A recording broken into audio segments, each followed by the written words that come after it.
Ei pessoal, Felipe do Futuro aqui, passando para avisar que devido a um contratempo a gente precisou trocar a fala da mãe, a voz da personagem vai estar diferente, mas a intenção é a mesma. E eu espero que vocês tenham um ótimo episódio e um bom encerramento da série Pimple. Ouvintes do terror, aqui vai um recado para você. O episódio de hoje pode conter material sensível que desperta memórias, incômodos ou feridas abertas. Sugerimos cautela. Se algo te causar desconforto, você tem o direito de interromper o rito.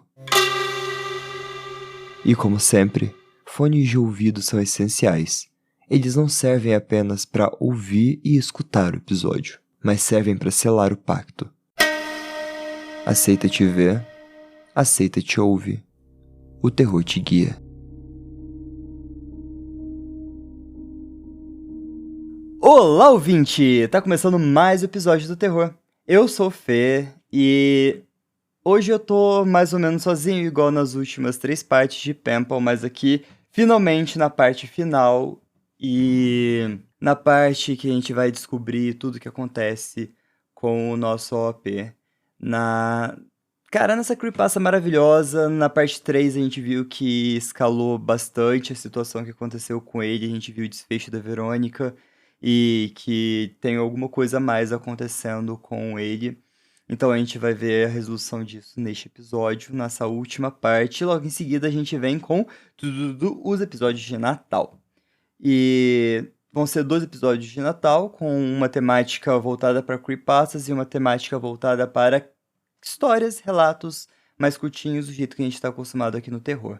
Então, fiquem ligados que esse final do ano vai ser bem tranquilinho. Além disso, na semana entre o Natal e o Ano Novo não teremos episódio, voltaremos apenas em 2026. Falando assim, parece que é longe, né? Mas daqui a um mês, basicamente, a gente tá de volta. E se você quiser fazer igual o pessoal aqui da seita tá fazendo neste exato momento, Abby, Bruno, Kava, Cecil, Doug, Crash, Tia Tami, e quer escutar o episódio como se fosse em live, toda semana é só você acessar apoia.se/terror na esquina aqui com 5 reais. Cara, 5 reais, menos que um café expresso, você já consegue estar aqui escutando uma live toda semana. Tem o nosso grupo do WhatsApp e tem várias coisas maneiras que você pode participar com 5 reais. Tá? Então fica ligado. E eu vejo vocês na seita. Venha contribuir com o dízimo para nossa religião, que é o terror. Dito isso, bora pro episódio.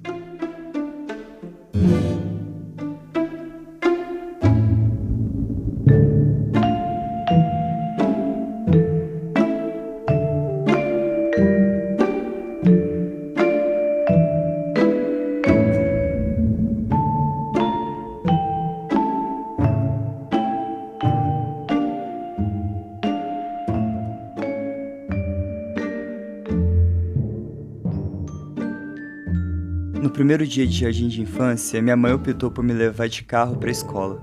Nós dois estávamos nervosos e ela queria estar comigo até o momento em que eu entrasse na sala de aula. Eu levei um pouco mais de tempo para me arrumar de manhã devido ao meu braço que ainda estava em recuperação. Na verdade, o gesso subiu alguns centímetros acima do cotovelo, o que significava que eu tinha que cobrir o braço inteiro com um saco especialmente projetado para não molhar enquanto eu tomava banho. O saco era feito para apertar bem ao redor da abertura para vedar qualquer tipo de água que pudesse entrar e acabar destruindo o gesso. Eu tinha ficado muito hábil em fazer todo esse processo de não deixar entrar água no gesso e naquela manhã eu acho que eu não usei força o suficiente e eu consegui sentir a água começar a empoçar dentro do saco que estava ao redor dos meus dedos. Eu saltei pra fora, rasguei toda a sacola, todo o plástico e pude sentir que o gesso, anteriormente rígido, estava mole e começando a absorver a água e se desfazer. Como não tem como limpar efetivamente a área entre o corpo e o gesso, a pele morta, que normalmente teria caído simplesmente pelo dia a dia, ela fica ali, juntada entre o gesso e meu braço. Quando agitado pela umidade, como o suor, ela emite um odor e aparentemente esse odor é proporcional à quantidade de umidade introduzida. Porque logo depois que eu comecei a tentar secar ele, eu fui atingido por um cheiro poderoso de podridão. Enquanto eu continuava a esfregar freneticamente com a toalha, o gesso começou a se desintegrar. Eu estava ficando cada vez mais angustiado, e eu tinha colocado tanto esforço quanto uma criança poderia em seu primeiro dia de aula. Eu tinha sentado com a minha mãe, escolhendo as minhas roupas na noite anterior, e eu tinha passado muito tempo escolhendo a minha mochila. E eu tinha ficado extremamente animado para mostrar a todos a minha lancheira que tinha as tartarugas ninjas nela. Eu já tinha adquirido o hábito da minha mãe de chamar as crianças que eu ainda não conhecia de amigos, mas à medida que as condições do meu gesso piorava, eu fiquei profundamente chateado com o pensamento de que certamente eu não seria capaz de aplicar esse rótulo a ninguém até o final do dia. Derrotado, eu mostrei o gesso para minha mãe. Demorou exatos 30 minutos para tirar a maior parte da umidade enquanto a gente trabalhava para preservar o resto do gesso. Para resolver o problema do cheiro, a minha mãe cortou lascas de uma barra de sabão e deslizou ela para dentro do gesso. E depois esfregou o restante do sabão por fora em uma tentativa de envolver o cheiro rançoso dentro de alguma coisa um pouco mais agradável. Quando chegamos à escola, meus colegas de classe já estavam envolvidos em uma segunda atividade e eu fui enfiado em um dos grupos. Não me foi muito claro quais eram as diretrizes da atividade, e em cerca de 5 minutos eu tinha violado as regras tão gravemente que cada membro do grupo reclamou com a professora e perguntou por que eu tinha que estar no grupo deles.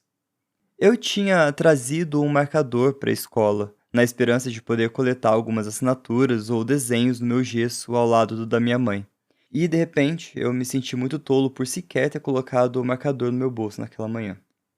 Os alunos do jardim de infância tinham uma lanchonete só para si na minha escola primária, mas algumas das mesas eram proibidas, então eu não tive que sentar sozinho.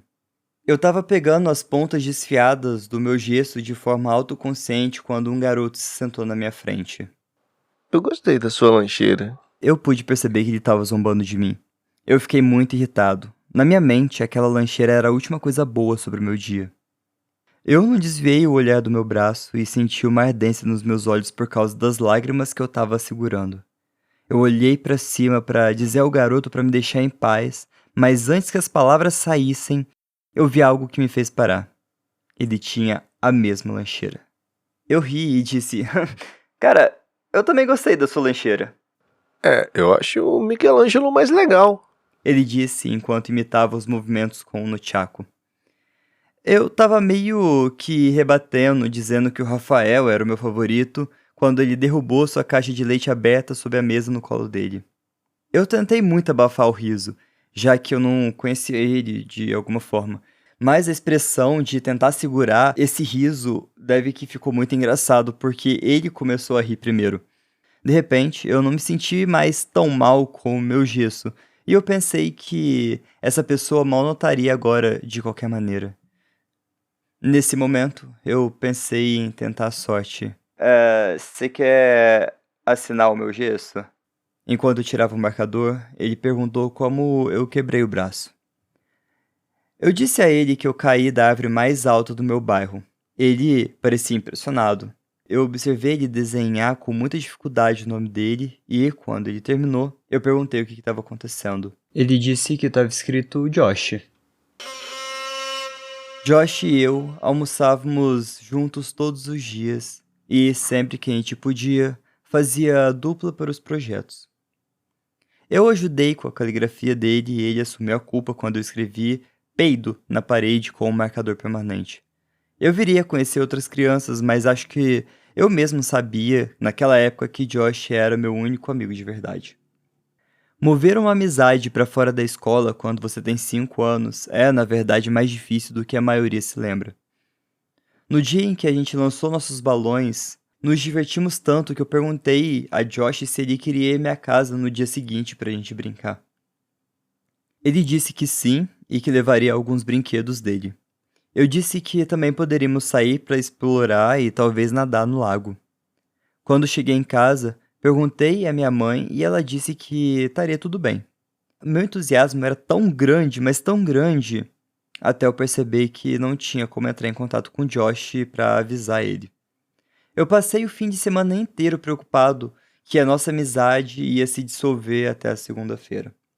Quando eu o vi depois do final de semana, eu fiquei aliviado ao descobrir que ele tinha encontrado o mesmo obstáculo e achou engraçado. Mais tarde, naquela semana, nós dois nos lembramos de anotar os nossos números de telefone de casa e depois trocar eles na escola. Minha mãe conversou com o pai de Josh e foi decidido que minha mãe pegaria Josh e a mim na escola naquela sexta-feira. A gente alternou a estrutura básica quase todo fim de semana.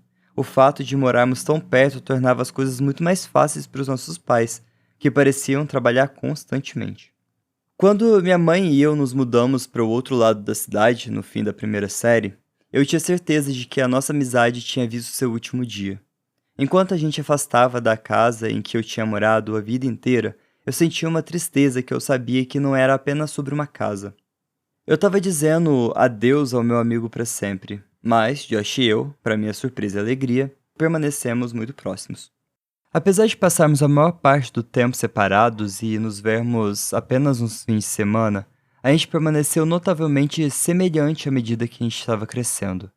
A nossa personalidade estava se unindo, os nossos sentidos de humor estavam se complementando e, frequentemente, descobrimos que a gente tinha começado a gostar de coisas novas de forma independente. Nós até soávamos parecidos o suficiente para que, quando eu ficava com Josh, ele às vezes ligava para minha mãe fingindo ser eu, e a taxa de sucesso dele era impressionante. Minha mãe às vezes brincava que a única maneira dela conseguir nos distinguir, às vezes, era pelo nosso cabelo. Ele tinha cabelo liso, loiro, sujo, como a irmã dele, enquanto eu tinha o cabelo cacheado, castanho escuro, como a minha mãe. Dava para pensar que a coisa mais provável para afastar dois jovens amigos seria o que está fora do controle deles. No entanto, eu acho que o que causou a nossa separação gradual foi a minha insistência para que a gente fugisse para minha casa antiga para procurar o Caixas. No fim da semana seguinte, eu convidei Josh para minha casa, mantendo a nossa tradição de alternar as casas, mas ele disse que não estava muito afim dessa vez. A gente começou a nos ver cada vez menos ao longo dos próximos anos ou mais. Tinha passado de uma vez por semana para 2 vezes no mês, para uma vez a cada 2 meses. Para o meu 12º aniversário, a minha mãe deu uma festa para mim. Eu não tinha feito muitos amigos desde que nos mudamos, então não foi uma festa surpresa, já que minha mãe não tinha ideia de quem convidar. Eu avisei o punhado de crianças com quem eu tinha me familiarizado, eu liguei para Josh para ver se ele ia vir. Ele disse que achava que não ia poder, mas no dia anterior da festa ele me ligou para dizer que ia sim na festa. E eu fiquei muito animado, porque eu não tinha visto ele há vários meses. A festa correu muito bem. A maior preocupação era que Josh e as outras crianças não se dessem bem, mas eles pareciam gostar um do outro o suficiente. Josh estava surpreendentemente quieto. Ele não tinha me trazido um presente e pediu desculpas por isso, mas eu disse que não tinha nada a ver. Eu estava apenas feliz por ele ter conseguido ir. Tentei iniciar várias conversas com ele, mas elas pareciam continuar chegando a beco sem saída. Perguntei o que tinha de errado, e ele disse que não entendia porque as coisas tinham ficado tão estranhas entre a gente. Elas nunca foram assim antes. A gente costumava sair quase todo fim de semana e conversar no telefone a cada 2 dias. Perguntei o que aconteceu com a gente. Ele olhou para cima, parou para encarar os sapatos. Você foi embora. Logo depois que ele disse isso, a minha mãe gritou de um outro cômodo que era hora de abrir os presentes. Eu forcei um sorriso e entrei na sala de jantar enquanto eles cantavam parabéns para você. Tinha algumas caixas embrulhadas e muitos cartões, já que a maior parte da minha família estendida morava fora do estado. A maioria dos presentes era boba e esquecível. Minha mãe insistiu que eu abrisse todos os cartões que tinham sido trazidos e agradecesse a cada pessoa que tinha dado um.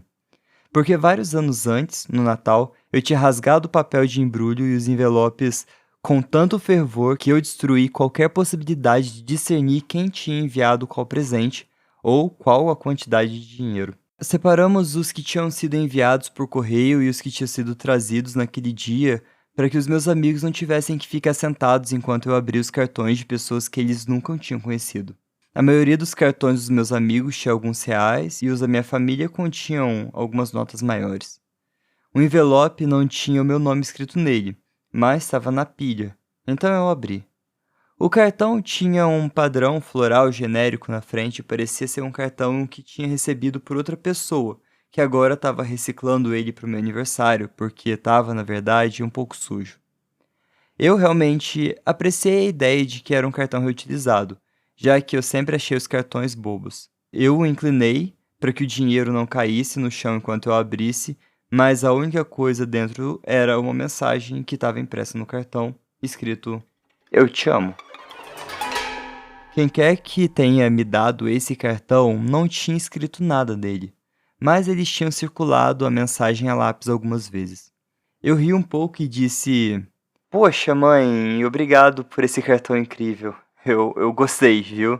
Ela olhou para mim com curiosidade e depois voltou sua atenção para o cartão.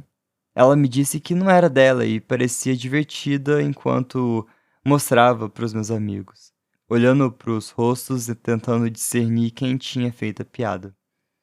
Nenhuma das crianças se manifestou. Então a minha mãe disse: Não se preocupe, querido, pelo menos você sabe agora que 2 pessoas amam você. Minha mãe deslizou outro presente na minha frente. Eu ainda estava sentindo os tremores de risadas reprimidas no meu abdômen enquanto eu rasgava o papel colorido. Quando vi o presente, eu não precisei mais suprimir o riso. O meu sorriso desapareceu enquanto eu olhava para o que tinha ganhado. Era um par de walkie-talkies. Vai lá, mostra pra todo mundo. Eu segurei e todos pareciam aprovar, mas quando eu voltei minha atenção para Josh, eu pude ver que ele tinha ficado com um tom doentio de branco. Nós nos encaramos por um momento enquanto ele se virou e caminhou para a cozinha.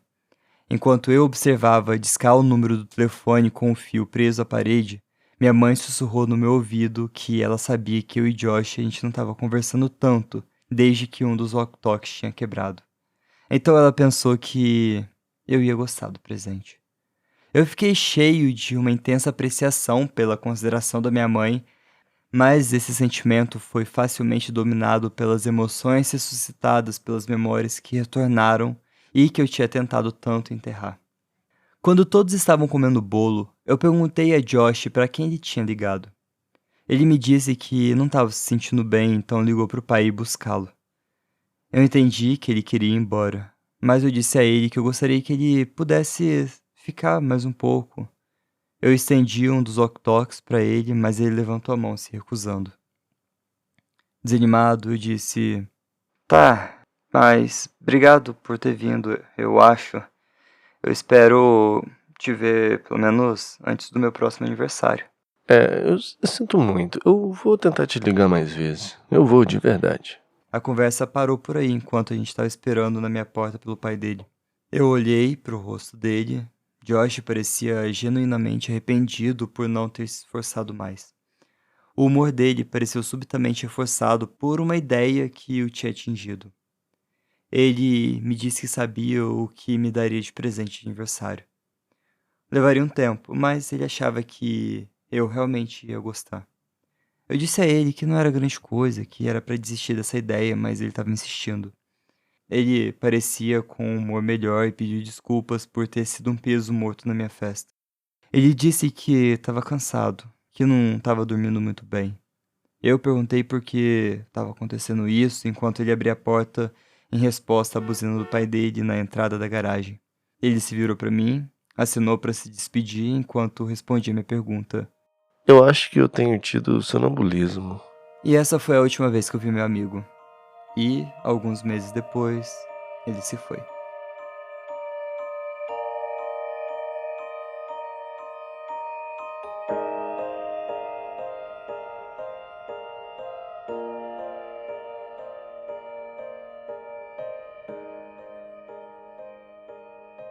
Nas últimas semanas, o relacionamento entre minha mãe e eu tem se tornado cada vez mais tenso devido às minhas tentativas de saber os detalhes da minha infância.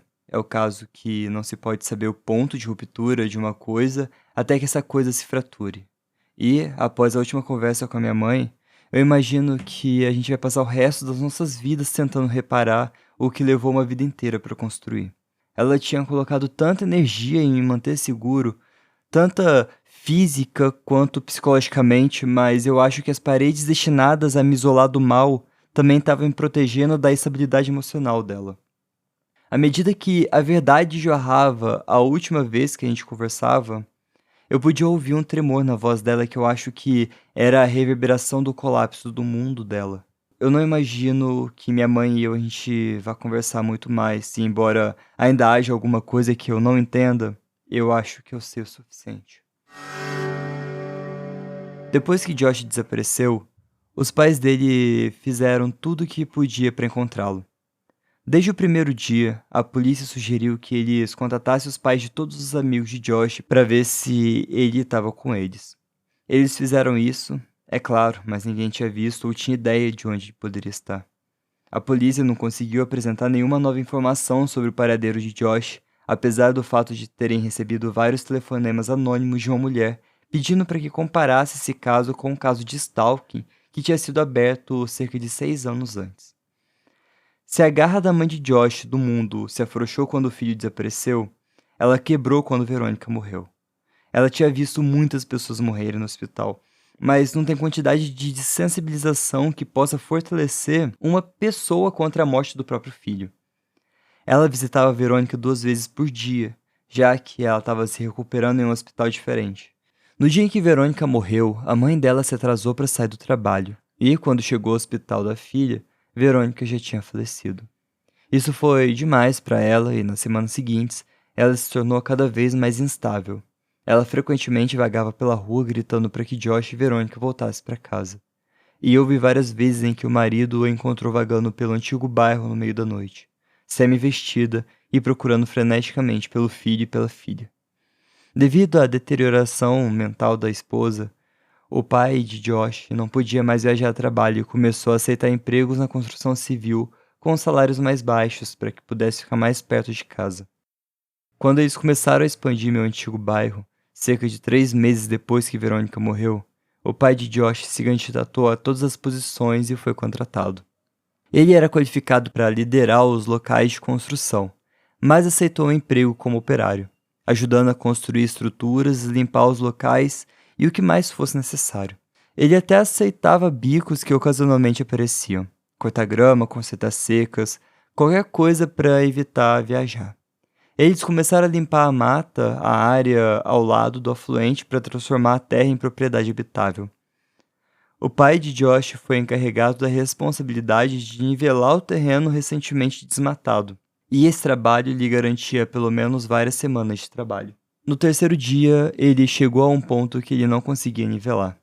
Cada vez que passava com a máquina, ele permanecia mais baixo que todo o terreno ao redor.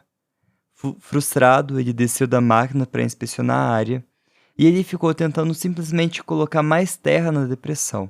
Mas ele sabia que isso seria apenas uma solução estética e temporária.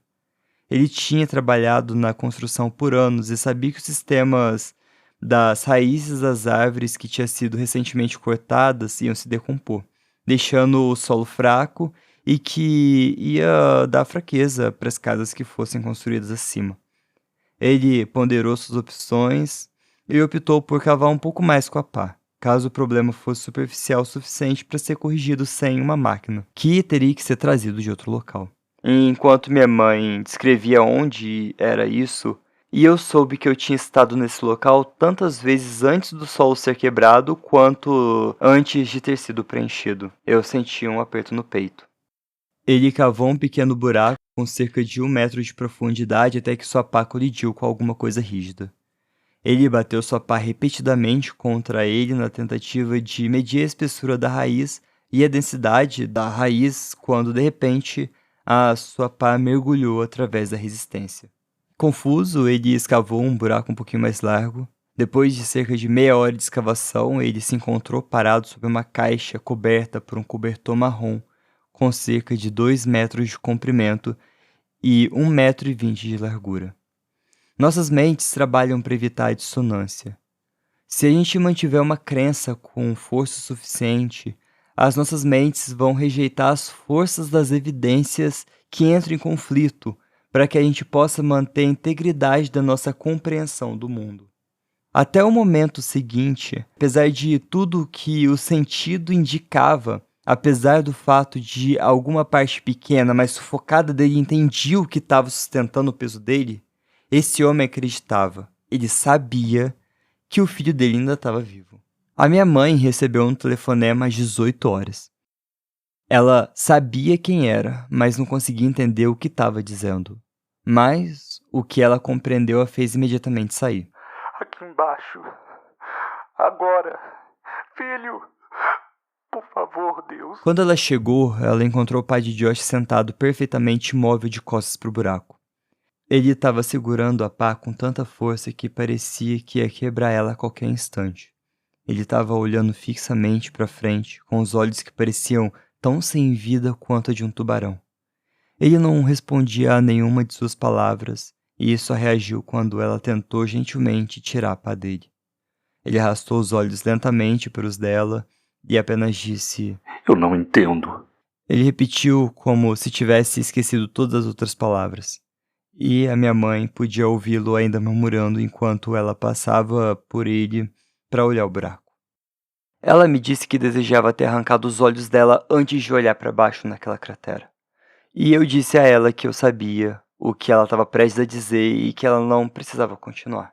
Eu olhei para o rosto dela e ela estava expressando um olhar de desespero tão intenso que o meu estômago embrulhou. Eu percebi que ela sabia disso há quase 12 anos e esperava que nunca tivesse que me contar. Como resultado, ela nunca encontrou disposição adequada de palavras para descrever o que ela viu. E enquanto eu estou aqui, sentado, eu sou confrontado com a mesma dificuldade de articulação. Josh estava morto. O rosto dele estava afundado e contorcido de tal forma que era como se a miséria e a desesperança de todo mundo tivesse sido transferido para ele. O cheiro agressivo de decomposição subia da cripta, e minha mãe teve que cobrir o nariz e a boca para evitar vomitar. A pele dele estava rachada, quase crocodiliana, e um fluxo de sangue tinha seguido essa linha seca no rosto dele, e depois se acumulou e manchou a madeira ao redor da cabeça. Os olhos dele estavam semicerrados, olhando diretamente para cima. Ela disse que, pela aparência dele, ele não estava morto há muito tempo, e assim o tempo não tinha trazido a misericórdia da degradação para apagar a dor e o terror que agora estava gravado no rosto dele. Ela disse que era como se ele tivesse fixado o olhar nela, a boca aberta oferecendo um apelo tardio por ajuda. O resto do corpo dele, no entanto, não estava visível. Outra pessoa estava cobrindo ele. Ele era grande e estava de bruços em cima de Josh. E enquanto a mente da minha mãe se esticava para absorver o que os olhos dela estavam tentando lhe dizer, ela se deu conta do significado da maneira como ele estava deitado. Ele estava segurando Josh. As pernas dele estavam congeladas pela morte, mas emaranhadas como videiras em alguma floresta tropical. Um braço repousava sobre o pescoço de Josh, só para envolver o seu corpo para que eles pudessem ficar ainda mais próximos. À medida que o sol passava pelas árvores, sua luz era refletida por algo preso à camisa de Josh. Minha mãe se ajoelhou, levantou a gola da camisa sob o nariz para bloquear o cheiro, e quando ela viu o que tinha capturado no sol, as pernas dela abandonaram e ela quase caiu na tumba. Era uma foto. Era uma foto minha, de quando eu era criança. Ela cambaleou para trás, ofegante e trêmula, e colidiu com o pai de Josh, que ainda estava sentado de costas para o buraco. Ela entendeu porque ele tinha chamado ela, mas ela não conseguia contar a ele o que tinha escondido de todos por todos aqueles anos. A família de Josh nunca soube da noite em que eu acordei na mata. Ela sabia agora que deveria ter contado a eles, mas contar a ele agora não ajudaria em nada. Enquanto ela estava sentada ali, encostando as costas nas costas do pai de Josh, ele falou: Eu não posso contar pra minha esposa. Eu não posso contar pra ela que o meu menino... A fala dele vacilou em espasmos enquanto ele pressionava o rosto molhado contra as mãos cobertas de terra. Ela não ia aguentar. Depois de um momento, ele se levantou, ainda tremendo, cambaleou na direção da sepultura, e com o soluço final, ele desceu pro caixão. O pai de Josh era um homem grande, mas não tão grande quanto o homem na caixa. Ele agarrou a parte de trás da gola do homem e puxou com força. Era como se ele pretendesse jogar o homem para fora da sepultura em um único movimento. Mas a gola rasgou e o corpo caiu de volta em cima do filho. Seu filho da puta! Ele agarrou o homem pelos ombros e puxou para trás até que ele estivesse fora de Josh e se sentou desajeitadamente, mas ereto contra a parede da sepultura. Ele olhou para o homem e cambaleou uns passos para trás. Ah, meu Deus, não pode ser. Não pode ser, meu Deus. Não, por favor, não. Em um movimento difícil, mas poderoso, ele levantou e empurrou o cadáver completamente para fora do chão e os dois ouviram o som de um vidro rolando contra a madeira. Era uma garrafa. Ele a entregou para minha mãe. Era éter. Josh, meu filho, meu bebê, por que tem tanto sangue aqui? O que ele fez com você? Enquanto minha mãe olhava para o homem que agora estava deitado de bruços, ela percebeu que estava encarando a pessoa que tinha assombrado nossas vidas por mais de uma década. Ela o imaginou tantas vezes, sempre mal, sempre aterrorizante, e os gritos do pai de Josh pareciam confirmar seus piores medos. Mas enquanto ela olhava para o rosto dele, ela pensou que aquilo não se parecia com quem ela imaginava. Era só um homem. Enquanto ela olhava para a expressão congelada dele, na verdade, parecia serena. Os cantos dos lábios dele estavam levemente virados para cima. Ela viu que ele estava sorrindo. Não o sorriso esperado de um maníaco de um filme ou história de terror. Não o sorriso de um demônio ou o sorriso de um inimigo. Esse era o sorriso de contentamento ou satisfação. Era um sorriso de felicidade. Era um sorriso de amor. Ao desviar o olhar do rosto dele, ela viu um tremendo ferimento no pescoço dele, onde a pele tinha sido arrancada. Ela ficou aliviada no início, percebendo que o sangue não era de Josh. Talvez ele tivesse sofrido menos. Mas esse conforto durou pouco quando ela percebeu o quão errado ela estava. Ela levantou a mão na boca e sussurrou, quase como se tivesse com medo de lembrar ao mundo o que tinha acontecido. Eles estavam vivos. Josh deve ter mordido o pescoço do homem em uma tentativa de se libertar, e embora o homem tivesse morrido, Josh não conseguia mover ele. Eu comecei a chorar quando eu pensei em quanto tempo ele pode ter ficado ali. Ela revirou o bolso do homem em busca de alguma identificação, mas encontrou apenas um pedaço de papel. Nele tinha o desenho de um homem de mãos dadas com um garotinho, e ao lado do garoto tinha as minhas iniciais. Eu gostaria de pensar que ela estava se lembrando daquela parte da história de forma imprecisa, mas eu nunca vou saber com certeza. Enquanto o pai de Josh carregava o filho para fora da sepultura, minha mãe deslizou o pedaço de papel para o bolso. Ele ficava murmurando que o cabelo do filho tinha sido tingido. Ela confirmou que tinha sido tingido. Agora ele era castanho escuro. E ele notou que ele estava vestindo de forma estranha. As roupas dele eram todas muito pequenas. Depois que o pai de Josh deitou delicadamente o filho na terra macia, ele começou a pressionar suavemente a mão contra a calça do filho para sentir os bolsos. Ele ouviu alguma coisa amassando e com cuidado ele retirou um pedaço de papel dobrado no bolso de Josh. Ele olhou para ele, mas ficou perplexo. De forma distraída, ele entregou para minha mãe, mas ela também não reconheceu. E eu perguntei o que era. Ela me disse que era o mapa, e eu senti o meu coração despedaçar aí.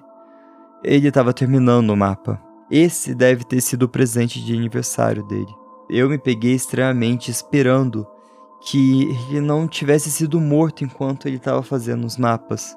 Como se isso fosse importar agora. Ela ouviu o pai de Josh grunhir e olhou para ver ele empurrando o corpo do homem de volta para o chão. Enquanto ele caminhava de volta para a máquina que tinha encontrado aquele local para ele, ele colocou a mão em um galão de gasolina e parou de costas para minha mãe. Vá embora. Eu sinto muito. Não é sua culpa. É tudo culpa minha. Não, você não pode pensar assim, não tinha nada... Ele interrompeu categoricamente, quase sem emoção alguma. Cerca de 1 mês atrás, um cara se aproximou de mim enquanto eu estava limpando o lugar na nova loja. Ele me perguntou se eu queria ganhar um dinheiro extra. E como minha esposa não estava trabalhando agora, eu aceitei. Ele me disse que algumas crianças tinham cavado um monte de buracos no terreno dele e ele me ofereceu R$500 para fechar ele. Ele disse que queria algumas fotos para a companhia de seguro primeiro, mas se eu voltasse depois das 5 no dia seguinte, estaria tudo bem. Eu pensei que esse cara fosse um otário, já que eu sabia que a limpeza daquele terreno estava por vir, então alguém teria que fazer isso de qualquer maneira. Mas eu precisava de dinheiro, então eu concordei. Eu nem pensei que ele tivesse R$500, mas quando ele colocou a nota na minha mão, eu fiz o trabalho no dia seguinte.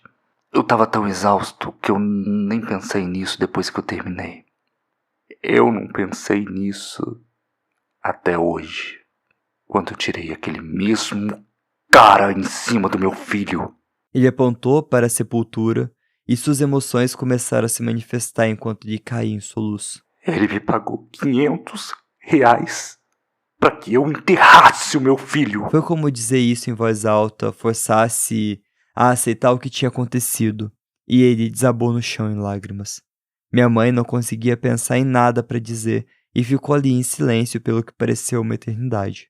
Ela finalmente perguntou o que iria fazer com Josh. O Josh não vai descansar aqui com esse monstro. Ao olhar para trás quando chegou ao carro, ela podia ver a fumaça preta ondulando e se difundindo contra o céu âmbar, e ela esperou contra toda a esperança que os pais de Josh ficassem bem.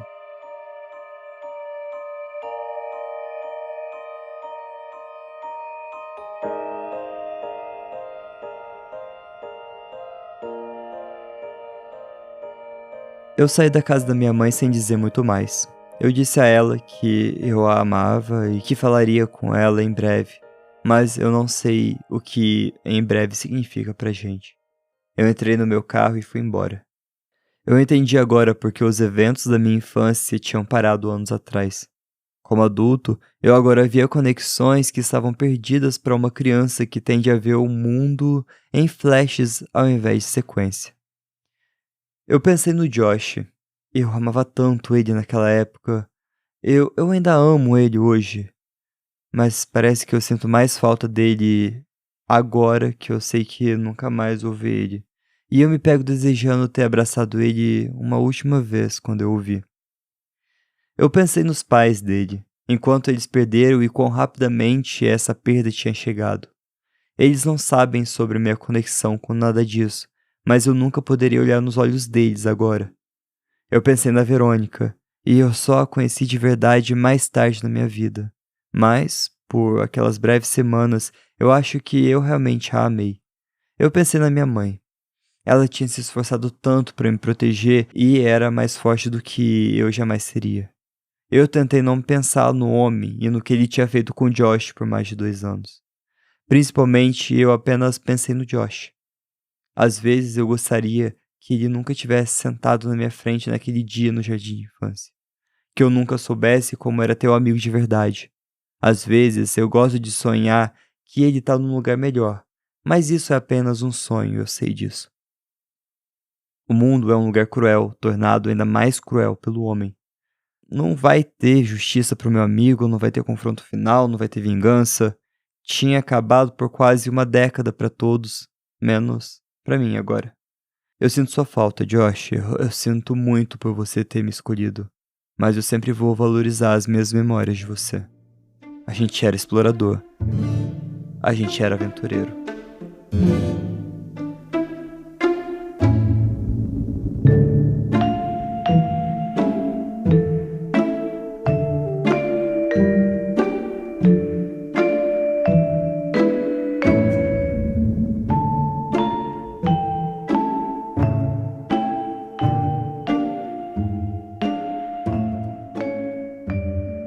Ah, muito boa, né?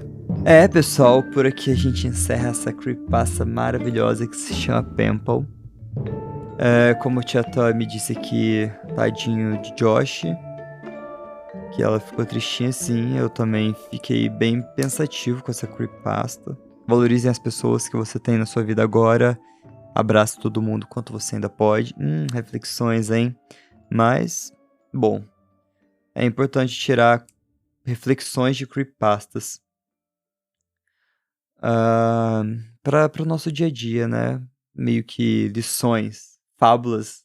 Não precisamos fazer isso com tudo, mas essa creepypasta faz a gente pensar um pouco, né? Faz a gente refletir sobre a proteção familiar, memórias de infância, a ligação, culpa do OP. Ele não conseguia. O Stalker estava atrás do OP, só que ele não conseguia atingir o OP porque a mãe dele estava sendo muito sagaz, a mãe dele sabia. Daí a mãe dele protegia ele de tudo quanto é forma. Eu vou convidar a Cibele para poder fazer um debate sobre Pample, então fiquem ligados nas redes sociais, que logo divulgo datas ou posto um Reels ou um mini episódio falando sobre. E eu espero que vocês tenham gostado do desfecho. Voltamos à programação normal do terror 2026 cheio de novidades. Aguardem. Felipe tem uma câmera agora e uma luz muito maneira. Vem novidade. Então é isso, pessoal. Cuidado nas esquinas e tchau!